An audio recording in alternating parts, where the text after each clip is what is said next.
कृष्ण जो है वो भगवान के भी भगवान थे, विष्णु के संपूर्ण अवतार। ऐसे तो भगवान के कई अवतार हुए, लेकिन संपूर्ण अवतार भगवान कृष्ण थे। भगवान कृष्ण का यहां से वापस जाने के बाद जहां रह रहे हैं, जहां राधा के साथ रास रचा रहे हैं, उस जगह का नाम, उस पूरे क्षेत्र का नाम ही गोलोक। और गोलोक वैकुंठ के भी ऊपर, भगवान विष्णु का जो है क्षेत्र, उसके ऊपर है गोलोक। गोलोक में रहते हैं। तो आप सब ज्यादातर यहां ऐसे हैं जो भगवान कृष्ण के वंशज हैं। मुझे याद है जब मैं छोटा था तो इस वंश के लोग जो हैं कोई मांस मदिरा नहीं लेते थे। मदिरा तो ले भी लेते थे कुछ लोग, लेकिन मांस तो अगर कहीं लड़का खा है, गांव में पता चल जाए तो उसको छेक देते। कोई नहीं था। इतना वेजिटेरियन जितना यादव समुदाय है कोई नहीं था। अब तो ये सारे दुर्गुण आ गए इस समाज में, लेकिन अब भी सबसे कम अगर कोई मांस मदिरा वाले लोग हैं वो इसी है। भगवान कृष्ण के अनुयायियों को, वंशजों को इन सारे दुर्गुणों से दूर रह के आप उनका जाते जाते सिखा गए थे। महाभारत के युद्ध के बाद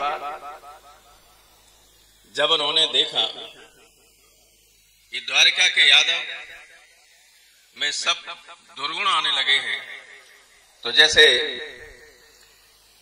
भगवान परशुराम ने आकर क्षत्रियों के दुर्गुणों को नाश करने के लिए 21 बार क्षत्रिय वंश का नाश किया था, उन्होंने कहा लगता है यादवों को भी नाश करने का समय आ गया।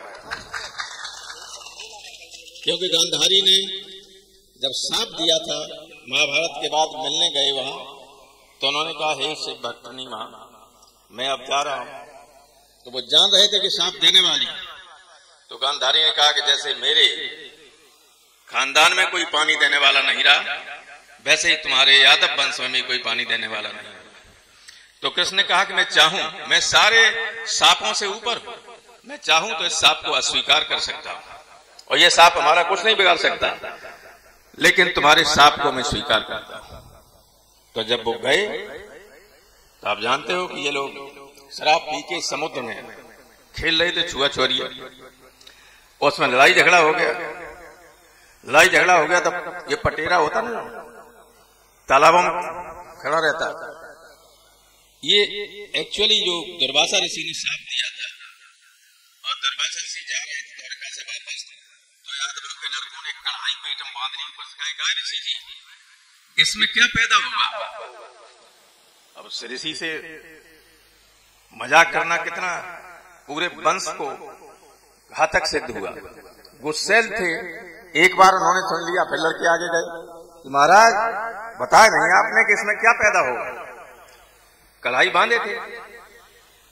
तो उन्होंने कहा इसमें जो पैदा होगा वो सारे यादव वंश का नाश कर देगा।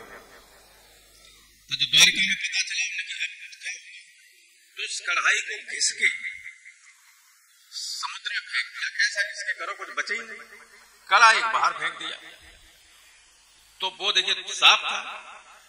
तो यूं तो जब धर्म में आस्था तर्क नहीं किया जाता है, जो उन्होंने घिस के डाला समुद्र में, पटेरे के रूप में पैदा हो गया। तो जो यादव लड़का लड़ाई होने लगी, पटेरा उठाए हाथ में तलवार बन जाए, सारे मर कट गए उसी।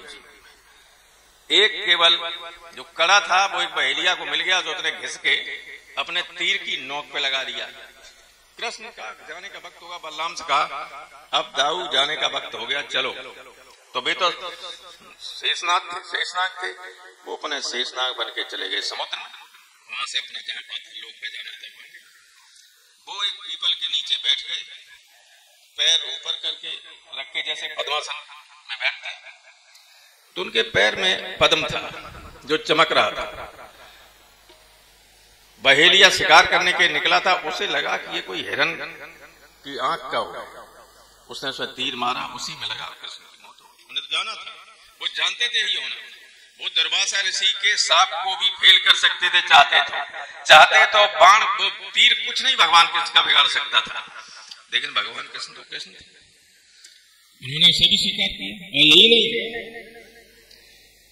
जब भीष्म को ये पता चला कि कृष्ण सारथी बनेंगे, लेकिन कहा यह है दुर्योधन से कि एक तरफ मेरी सेना होगी और मैं निहत्था पांडवों की तरफ रहूंगा, तो उन्होंने मन ही मन ये प्रतिज्ञा की कि अगर कृष्ण पर हथियार न उठवा लिया तो मैं शांतनु पुत्र नहीं।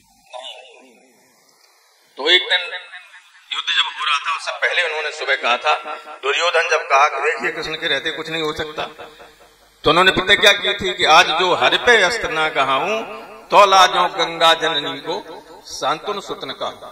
ये प्रतिज्ञा कर ली। कृष्ण को मालूम नहीं था, भगवान थे तो मालूम होगा, लेकिन जब युद्ध हो रहा था बहुत जबरदस्त युद्ध कर रहे थे, अर्जुन कुछ नहीं कर पा रहे थे। कृष्ण बार बार कह रहे थे, अर्जुन ये पितामह मत देखो, इनमें दुश्मन देखो, अधर्म की तरफ चल रहे हैं, आप ठीक तरीके से वहां चलाओ। लेकिन अर्जुन ठीक तरीके से युद्ध नहीं कर रहे। तो उन्होंने कहा अगर तुम नहीं वध करोगे तो मैं करूंगा। ओह, रथ से उतर के उन्होंने एक पहिया टूटा हुआ पड़ा था उसे उठा लिया। आप जानते हैं उनकी तो अंगुली पर जो जाएगा पहिया जाएगा, सुदर्शन बन जाएगा। तो भीष्म ने कहा, प्रभु आपसे बड़ा भक्तों की लाज रखने वाला कोई नहीं। कि मैंने तो गलती से ये प्रतिज्ञा कर ली थी कि आपने कहा कि मैं हथियार नहीं उठाऊंगा, मैंने मन ही मन प्रतिज्ञा कर ली थी कि हथियार उठवा लूंगा।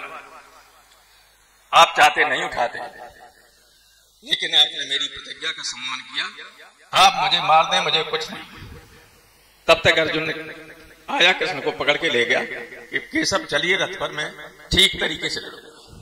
तो कृष्ण थे। कृष्ण ने यादवों में जो दुर्गुण आ गया था, यादवों को नष्ट कर दिया, क्योंकि भगवान के रूप में आए ही वो दुष्टों का दलन करने के लिए। यही उद्देश्य था। उन्होंने कहा मेरा उद्देश्य पूरे हो गया, सारे राक्षसों को, कंस जरासंध को खत्म कर चुके, अब ये भी राक्षसी प्रवृत्ति के हो गए, इन्हीं को खत्म कर दिया। तो इस राक्षसी प्रवृत्ति को बचने से रोकिए, नए लड़कों में जो दुर्गुण हो रहा है उसको रोकिए, और आचार्य जी की कथा सुनिएगा, यही सबका मार्ग प्रशस्त करने वाली होगी। बहुत बहुत धन्यवाद।